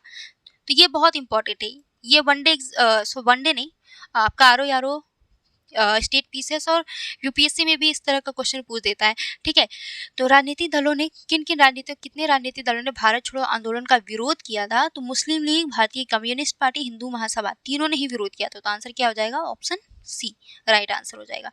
सविनय अवज्ञा आंदोलन के प्रति भारतीय पूंजीपतियों के दृष्टिकोण के संदर्भ में निम्नलिखित कथनों पर विचार कीजिए। पहला कथन है कि वे संघर्ष के संवैधानिक स्वरूप को प्राथमिकता देते थे। दूसरा है, वे सरकार के खिलाफ लंबे समय तक आक्रामक आंदोलन का समर्थन करने के लिए तैयार नहीं थे। क्यों तैयार होंगे भाई? वो ब्रिटिश विरोधी विद्रोह में, ब्रिटिश विरोधी आंदोलन में इतना ज़्यादा वो समर्थन क्यों देंगे भाई? उनके हितों की पूर्ति कैसे होती? जो ये पूंजीपति आपको पता होगा कि जितने भी पूंजीपति थे ये ज़्यादातर किसी भी तरह के ब्रिटिश विरोधी आंदोलन में शामिल नहीं थे। अगर उसमें शामिल होते तो इनकी जो पूंजीपति जो इनका उद्योग था ये कैसे चलता, इनके उद्योग पर नकारात्मक प्रभाव पड़ता। ठीक है, इसी तरीके से वे जो है जो सविनय अवज्ञा आंदोलन चला था, जब तक ये नॉर्मल अपने साधारण रूप में ये आंदोलन चल रहा था तब तक तो ये इसके पक्षधर थे, लेकिन जब ये व्यापक रूप से अपना रूप धारण करने लगा सविनय अवज्ञा आंदोलन बहुत ज़्यादा तेजी से और व्यापक होने लगा, ठीक है, तो ऐसे में फिर ये इससे दूर हटने लगे, ठीक है, पूंजीपति वर्ग। और क्यों हटने लगे कि इनको ये लगता था कि कहीं ये आंदोलन क्रांतिकारी रूप ना ले ले, ठीक है, ब्रिटिश विरोधियों द्वारा बहुत ज़्यादा इनके ऊपर भी दबाव न पड़ने लगे। तो ऐसे में फिर आपका पहला स्टेटमेंट, दूसरा स्टेटमेंट और तीसरा भी सही हो जाता है कि फिक्की ने आंदोलन के सिद्धांतों का समर्थन किया लेकिन और पुलिस की बर्बरता की निंदा की थी, तो ये भी स्टेटमेंट आपका सही है। तो आंसर क्या हो जाएगा? Option C. अगला देखिए, हार्टोग समिति के संदर्भ में, हार्टोग समिति की सिफारिशों के संबंध में निम्नलिखित कथनों पर विचार कीजिए। ओके, पहला कथन है इसने प्राथमिक शिक्षा और व्यावसायिक प्रशिक्षण के विस्तार की सिफारिश की। इसमें शिक्षा की गुणवत्ता सुधारने के लिए शिक्षक प्रशिक्षण की आवश्यकता पर बल दिया। इसमें विश्वविद्यालय शिक्षा की देखरेख के लिए विश्वविद्यालय अनुदान आयोग की स्थापना का प्रस्ताव रखा। पूछा है कितने कथन सत्य हैं, ठीक है, आंसर करने की कोशिश करें आप लोग। तो दोस्तों, भारत में शिक्षा की स्थिति की समीक्षा के लिए 1929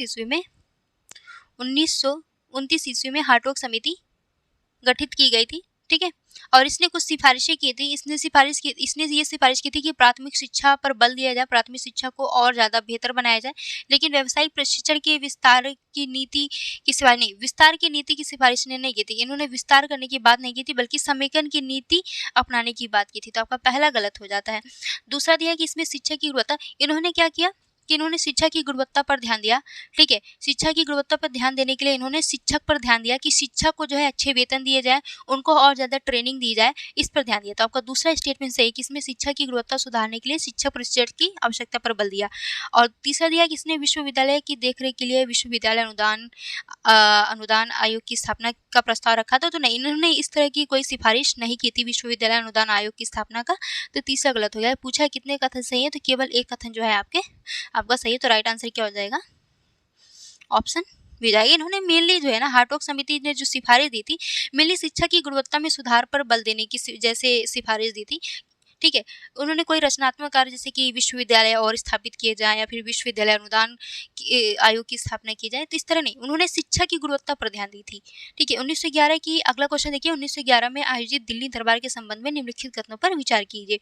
पहला कथन है कि भारत के किसी सम्राट या महारानी के पदारोहण को चिन्हित करने के लिए दिल्ली में आयोजित पहला दरबार था, क्या ये ठीक है। दूसरा यह है कि इस आयोजन का उपयोग बंगाल विभाजन को रद्द करने की घोषणा के लिए किया गया था। तीसरा, इसके तहत ब्रिटिश भारत की राजधानी को कलकत्ता से स्थानांतरित करके दिल्ली कर दिया गया था, ठीक है। बताना है कितने कथन सही हैं, ओके। अब क्लियर दिख रहा है? तो दोस्तों, 1911 में दिल्ली दरबार के संदर्भ में जो आपका पहला कथन है कि ये दिल्ली में आयोजित ये पहला दरबार था, तो नहीं, ये तीसरा था। 19 से पहले 1903 में और एक बार 1903 में आयोजित हुआ था, फिर बीच में एक बार और आयोजित था, तो उसका डेट मैं भूल गई। अभी नेक्स्ट सेशन में अगर मुझे ध्यान रहा तो मैं बता दूंगी, अगर आपको पता होगा तो आप बता देना। लेकिन ये पहला दरबार नहीं था, ठीक है। दिल्ली में ये पहली बार नहीं आयोजित हुआ था बल्कि तीसरी बार आयोजित हुआ था, तो आपका पहला गलत हो गया। और इस क्यों आयोजित किया गया था? क्योंकि 1905 में आप देखिए बंगाल विभाजन हुआ था, तो इस बंगाल विभाजन को रद्द करने की घोषणा जो है की गई थी 1911 में दिल्ली दरबार में, ठीक है। तीसरा भी सही है कि इस दिल्ली दरबार में कलकत्ता जो ब्रिटिश भारत की राजधानी कलकत्ता बनाई गई थी बंगाल विभाजन के बाद, तो इस राजधानी को स्थानांतरित करके दिल्ली कर दिया गया, ठीक है। यानी कि अब दिल्ली राजधानी बन गई थी 1911 में। तो कितने कथन सही है? 2 कथन सही है। तो राइट आंसर हो जाएगा ऑप्शन बी। अगला देखिए, मुस्लिम लीग के संदर्भ में निम्नलिखित कथनों पर विचार कीजिए। पहला कथन दिया हुआ है मुस्लिम लीग के संदर्भ में कि भारत में मुसलमानों के राजनीतिक अधिकारों का प्रतिनिधित्व करने के लिए लाहौर में अखिल भारतीय मुस्लिम लीग की स्थापना की गई थी, ठीक है। दूसरा देखिए, लीग ने 1905 में बंगाल विभाजन का समर्थन किया था।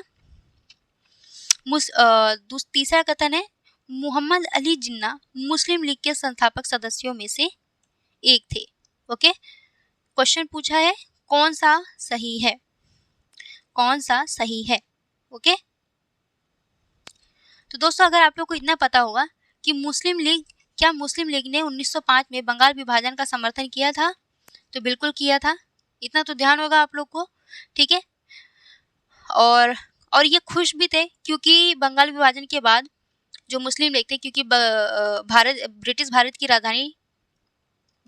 राजधानी को कलकत्ता बना दी गई, कलकत्ता को ब्रिटिश भारत की राजधानी बना दी गई थी, जो मुस्लिम बहुल प्रांत था। ठीक है, कलकत्ता को ब्रिटिश भारत की राजधानी बना दी गई थी। बाद में 1911 में इसको रद्द करके दिल्ली को ब्रिटिश भारत की राजधानी बना दी गई थी। तो इन्होंने इसका समर्थन किया था। पहला दिया कि भारत में मुसलमानों के राजनीतिक अधिकारों का प्रतिनिधित्व करने के लिए लाहौर में भारतीय मुस्लिम लीग की स्थापना हुई थी? लाहौर में नहीं बल्कि ढाका में हुई थी।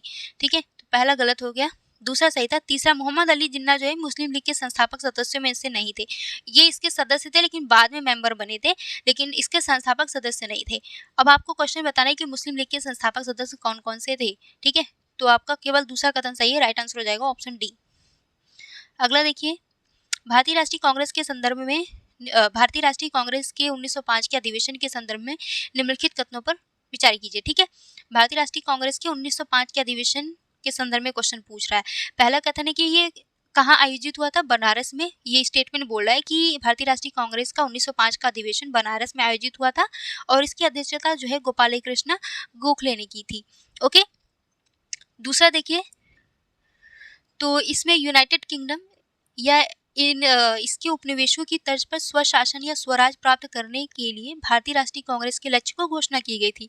ठीक है, तो स्वराज या स्वशासन प्राप्त करने के भारतीय राष्ट्रीय कांग्रेस के लक्ष्य, यानी कि क्या भारतीय राष्ट्रीय कांग्रेस के 1905 के अधिवेशन में जो कि बनारस में आयोजित हुआ था और जिसकी अध्यक्षता गोपाल कृष्ण गोखले ने की थी, क्या इसमें इसका लक्ष्य ये निर्धारित किया गया था कि भारत को जो है स्वशासन की प्राप्ति पर इन्होंने या स्वशासन की मांग स्वशासन को अपना लक्ष्य घोषित किया था या स्वराज प्राप्त करने का लक्ष्य घोषित किया था? नहीं। ठीक है, दूसरा स्टेटमेंट जो आप ध्यान से देखिए, तो इसको जो है 1906 में भारतीय राष्ट्रीय कांग्रेस के 1906 के अधिवेशन में जो कि कहाँ आयोजित हुआ था? कलकत्ता में। ठीक है, भारतीय राष्ट्रीय कांग्रेस के कलकत्ता अधिवेशन जो कि 1906 में हुआ था और इसकी अध्यक्षता जो है हमारे दादाजी किए थे, यानी कि दादा भाई नौरोजी ने किया था। ठीक है, तो इसमें क्या लक्ष्य निर्धारित किया गया था? इसमें लक्ष्य ये निर्धारित किया गया था कि इन्होंने लक्ष्य निर्धारित किया था स्वराज प्राप्त करने का, स्वशासन का, जैसे कि उपनिवेशों की तर्ज पर, जैसे कि यूनाइटेड किंगडम या इसके उपनिवेशों की तर्ज पर स्वशासन या स्वराज प्राप्त करने का इन्होंने लक्ष्य निर्धारित किया था, न कि भारतीय राष्ट्रीय कांग्रेस 1905। तो आपका दूसरा गलत हो गया, पहला सही है। ठीक है, कि 1905 में भारतीय राष्ट्रीय कांग्रेस का अधिवेशन बनारस में हुआ था और गोपाल कृष्ण गोखले ने इसकी अध्यक्षता की थी। ठीक है, यहाँ पे बहुत लोग कंफ्यूज हो जाते हैं, जब बाद में पढ़ते हैं तो वो कंफ्यूज जाते हैं कि गोपाल कृष्ण गोखले ने अध्यक्षता की थी कि नहीं। तो 1905 में ध्यान रखिएगा कि बनारस में अधिवेशन हुआ था। अब बनारस भाई कहीं ना कहीं एक धार्मिक शहर माना जाता है। ठीक है, बनारस उत्तर प्रदेश की कहीं ना कहीं धार्मिक राजधानी मानी जाती है ना, और यहाँ पे बहुत सारे देवों का वास माना जाता है बनारस में। तो यहाँ पे ऐसे ध्यान रखिएगा, गोपाल कृष्ण गोखले, तो कृष्ण जी का वास मानिए, एक तरह से ऐसे याद कर सकते हैं। ठीक है, तो पूछा है कितने कथन सही है? केवल एक कथन सही है, तो राइट आंसर हो जाएगा ऑप्शन ए। अगला देखिए, डिजिटल भारत निधि के संदर्भ में निम्नलिखित कथनों पर विचार कीजिए। पहला कथन है इसका उद्देश्य सार्वभौमिक सेवा दायित्व निधि को प्रतिस्थापित करना है। दूसरा है इसका वित्त पोषण दूरसंचार ऑपरेटर पर लगाए गए 5% शुल्क से किया जाता है। तो दोनों स्टेटमेंट सही है, आंसर क्या हो जाएगा? ऑप्शन सी, 1 और 2 दोनों। अगला देखिए, अगस्त प्रस्ताव के संदर्भ में निम्नलिखित कथनों पर विचार कीजिए। ठीक है, पहला है इसमें युद्ध के बाद एक संविधान सभा की स्थापना का प्रावधान किया गया था, जहां केवल भारतीय ही जो है संविधान निर्माण का निर्णय लेंगे। ठीक है, दूसरा है इस प्रस्ताव को कांग्रेस द्वारा अस्वीकार जबकि मुस्लिम लीग द्वारा स्वीकार किया गया था। ठीक है, इसमें क्या बोला है कि कांग्रेस द्वारा अस्वीकार किया गया था और मुस्लिम द्वारा इसे स्वीकार किया गया था। क्या मुस्लिम द्वारा इसको स्वीकार किया गया था इस अगस्त प्रस्ताव को? तो दोस्तों सेकेंड वर्ल्ड वॉर जब हुआ था, द्वितीय विश्व युद्ध, ठीक है, द्वितीय विश्व युद्ध में भारत का सहयोग प्राप्त करने के लिए ब्रिटिश सरकार ने क्या किया था कि भारत का, क्योंकि भाई बिना भारतीयों के सहयोग के ये द्वितीय विश्व युद्ध, इस युद्ध में वो जीत ही नहीं सकते थे और ना इस युद्ध को ये कर सकते थे, सक्षम हो सकते थे। तो ऐसे में इनको भारत का सहयोग प्राप्त करना था। तो भारत का सहयोग प्राप्त करने के लिए 1940 ईस्वी में लिथिको द्वारा जो है अगस्त प्रस्ताव की घोषणा की गई थी। लेकिन इसमें यह प्रावधान नहीं किया गया था कि युद्ध के बाद जो है एक संविधान सभा की स्थापना का प्रावधान किया जाएगा और इसमें केवल भारतीय इसमें संविधान का निर्णय लेंगे। तो ये जो प्रस्ताव है क्रिप्स मिशन में लाया गया था, ठीक है। क्रिप्स मिशन के तहत इसकी घोषणा की थी, क्रिप्स मिशन के तहत ये प्रावधान लाया गया था। तो आपका पहला गलत हो गया, अगस्त प्रस्ताव के तहत ये बात नहीं कही गई थी, ठीक है। तो पहला गलत हो गया और दूसरा भी गलत है, ठीक है, क्योंकि कांग्रेस द्वारा अगस्त प्रस्ताव को तो अस्वीकार किया गया था और मुस्लिम लीग द्वारा इसको स्वीकार नहीं बल्कि मुस्लिम लीग द्वारा भी इसको अस्वीकार किया गया था, ठीक है। तो दोनों ही गलत हो गया, राइट आंसर हो जाएगा ऑप्शन डी। अगला देखिए,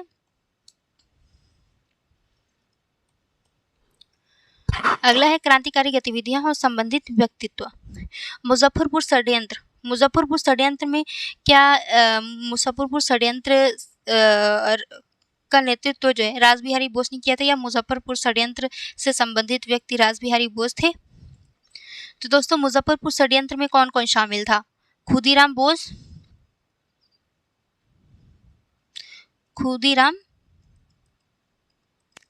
बोस और प्रफुल्ल चाकी, ठीक है,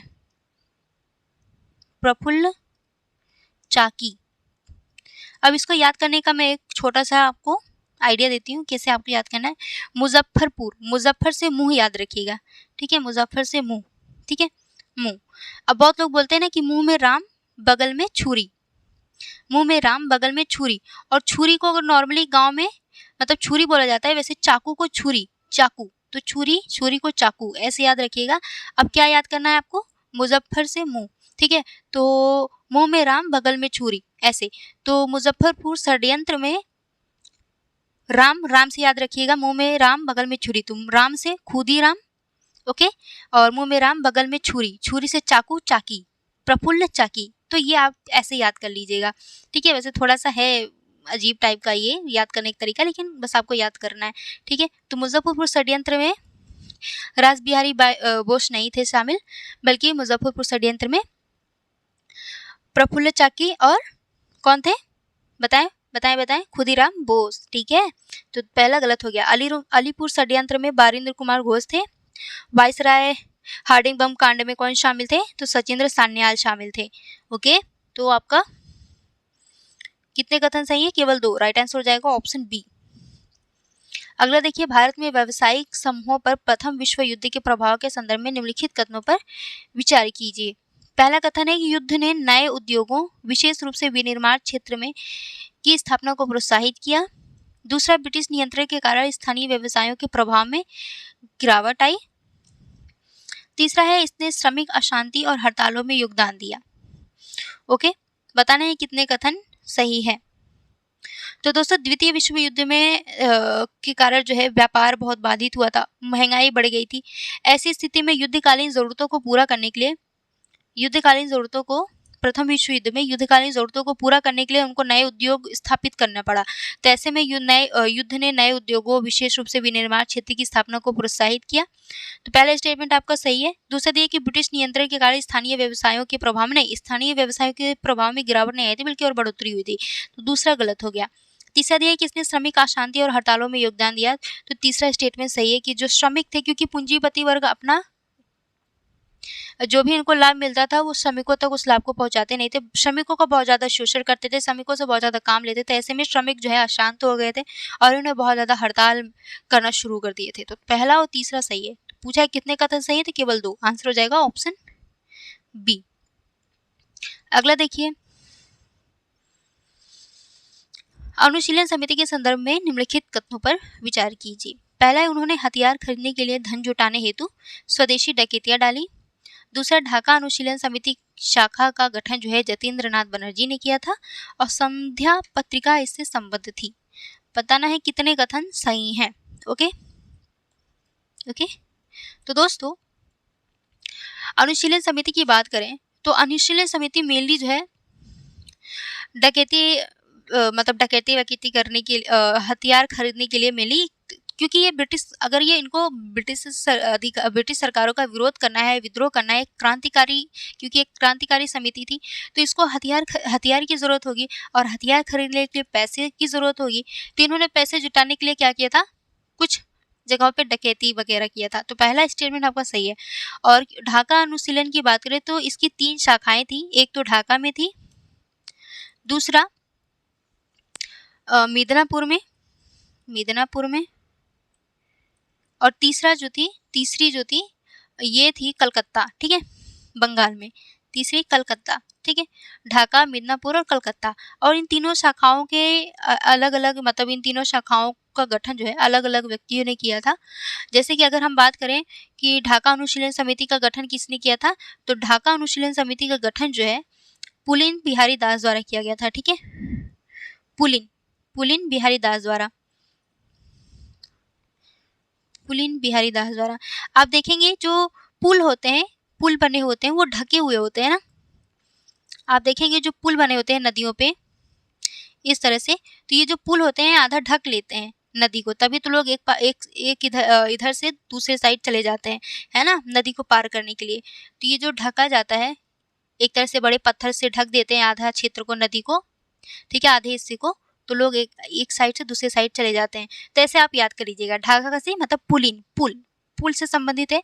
तो ढाका में जो अनुशीलन समिति का गठन हुआ था, अनुशीलन समिति का गठन पुलिन बिहारी दास द्वारा की गई थी। अब मिदनापुर में किसने किया था, ज्ञानेंद्र नाथ बसु ने, ठीक है, ज्ञानेंद्र नाथ बसु ने। और कलकत्ता में किसने किया था, कलकत्ता में जतीन्द्र नाथ ने, ठीक है, जतीन्द्र नाथ ने। अगर आपको 1-2 भी ध्यान रहेगा तो एग्जाम में आप आंसर कर लेंगे। तो दूसरा गलत हो गया, इसमें दिया है कि ढाका अनुशीलन समिति का गठन जतीन्द्र नाथ ने किया था, तो जतीन्द्र नाथ ने नहीं किया था, ठीक है, ढाका अनुशीलन समिति पुलिन बिहारी दास ने किया था, ठीक है। तो तीसरा गलत हो गया। और इनकी कुछ महत्वपूर्ण पत्रिकाएं भी थी अनुशीलन समिति की, जैसे संध्या और युगांतर, दोनों याद रखिएगा, संध्या और युगांतर, ठीक है। तो आपका तीसरा सही है। तो पूछा है कितने कथन सही है, ठीक है, इरेज कर दूं मैं, पूछा है कितने सही है, तो 2 सही है, तो राइट आंसर हो जाएगा ऑप्शन बी।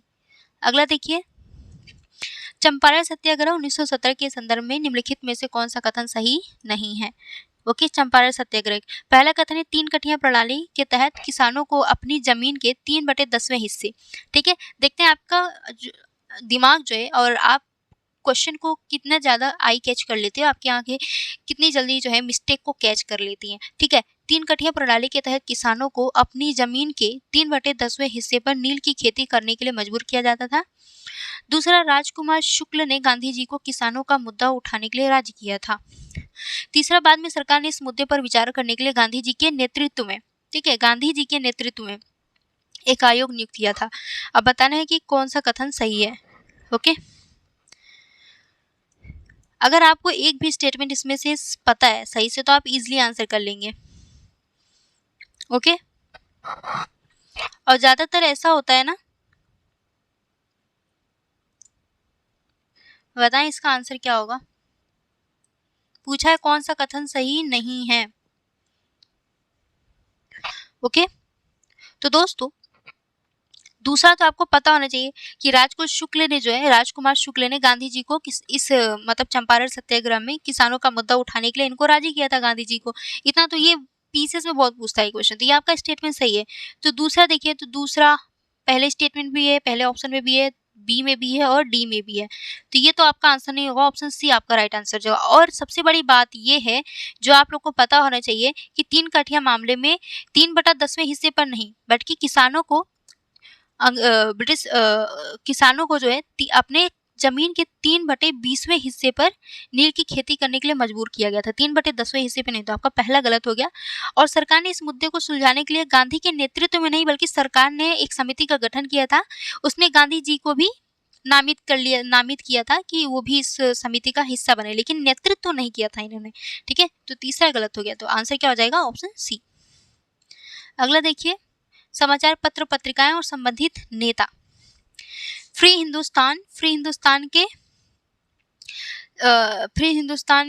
पत्रिका से कौन संबंधित है? तारकनाथ या किसके द्वारा संपादन किया जाता था? तो तारकनाथ द्वारा किया जाता था। तो आपका राइट आंसर हो जाएगा ऑप्शन ए। ठीक है, जो दास होते हैं वो फ्री होना चाहते थे। ठीक है, जमींदारों से या फिर जो राजाओं के अंतर्गत वो दास बन करके काम करते थे, तो उनसे फ्री होना चाहते थे, मुक्त होना चाहते थे। ठीक है, या फिर जो तारे होते हैं, तारे आसमान में फ्रीली वो अपनी ज़िंदगी जीते हैं, कोई मतलब किसी तरह का कोई बाउंडेशन नहीं होता है, वो अपने हिसाब से अपने एक स्थिर जगह पे पूरी दुनिया को देखते हैं वो रातों में, है ना। तो ऐसे भी याद कर सकते हैं, तारा, तारा से फ्री हिंदुस्तान या फिर दास से ऐसा। ठीक है, यंग इंडिया का महात्मा गांधी और न्यू इंडिया का संपादन एनी बेसेंट करती थी। ठीक है, तो आपका दूसरा और तीसरा गलत हो गया, राइट आंसर क्या हो जाएगा? केवल एक। ठीक है,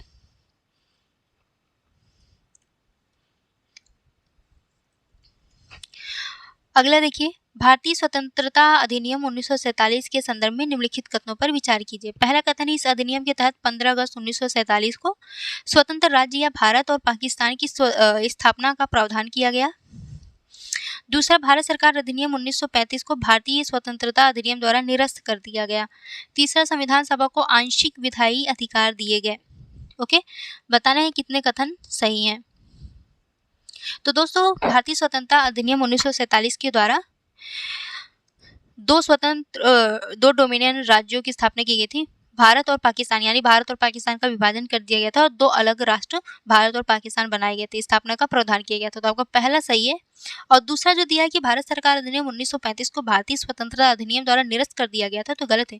भारतीय सरकार अधिनियम 1935 को निरस्त नहीं किया गया था, बल्कि ये प्रावधान किया गया था कि जब भारतीय स्वतंत्रता अधिनियम 1947 पारित होगा तो स्वतः ही जो है, जो केंद्रीय विधानसभाएं थी और जो स्थानीय परिषदें थी, वह अपने आप समाप्त हो जाएंगी।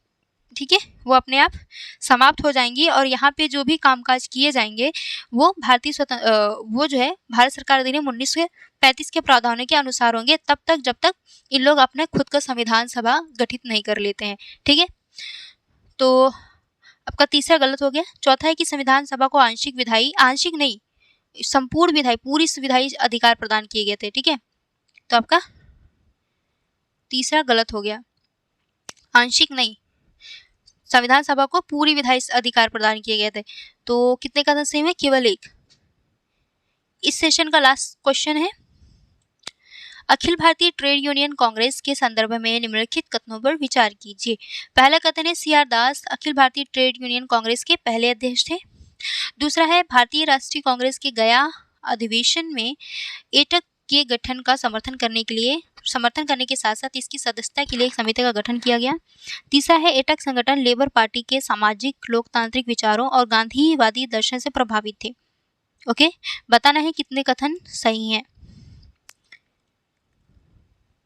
अगला, अब देखिए स्टेटमेंट देखिए एटक के संदर्भ में, तो एटक के पहले अध्यक्ष जो है CR दास नहीं थे, बल्कि लाला लाजपत राय थे। तो ये ध्यान रखिएगा, एटक के लाला लाजपत राय थे। ठीक है, और इसके पहले महासचिव जो है VM पवार थे, इसको भी ध्यान रखिएगा, VM पवार। ठीक है, VM पवार। तो आपका पहला गलत हो गया। ओके, दूसरा स्टेटमेंट दिया, भारतीय राष्ट्रीय कांग्रेस के गया अधिवेशन में एटक के गठन का समर्थन करने के साथ साथ इसकी सहायता के लिए एक समिति का गठन किया गया था। तो दूसरा स्टेटमेंट आपका सही है। ठीक है, इसकी सहायता के लिए जो एक समिति का गठन किया गया था गया अधिवेशन में। ठीक है, भारतीय राष्ट्रीय कांग्रेस के गया अधिवेशन में। और एटक संगठन ब्रिटिश लेबर पार्टी के सामाजिक लोकतांत्रिक विचारों और गांधीवादी दर्शन से प्रभावित था। तो तीसरा स्टेटमेंट भी सही है। तो राइट आंसर क्या हो जाएगा? क्योंकि पूछा है कितने कथन सही है, तो 2 कथन सही है। ठीक है, तो राइट आंसर ऑप्शन बी हो जाएगा। दोस्तों, वीडियो अच्छी लगी हो तो लाइक, शेयर और सब्सक्राइब जरूर करें और वीडियो को एंड तक देखा करें। ठीक है, और अपने दोस्तों में भी शेयर करें। और इसका PDF जो है आपको कमेंट बॉक्स में तुरंत मिल जाएगा। और कमेंट बॉक्स में जो कमेंट बॉक्स में टेलीग्राम ग्रुप का लिंक मेंशन कर दिया गया है, आप यहाँ से जो है इस लिंक को ज्वाइन कर सकते हैं। और यहाँ पे PDF जो है डेली आपको प्रोवाइड कर दिया जाता है, जैसे ही क्लास खत्म होती है उसके बाद ही। ठीक है, 1:30 बजे तक आपको PDF मिल जाया करेगा। तो दोस्तों, स्वस्थ रहें और मस्त रहें और अपनी तैयारी करते रहें, रिवीजन ज़्यादा से ज़्यादा करें। ओके।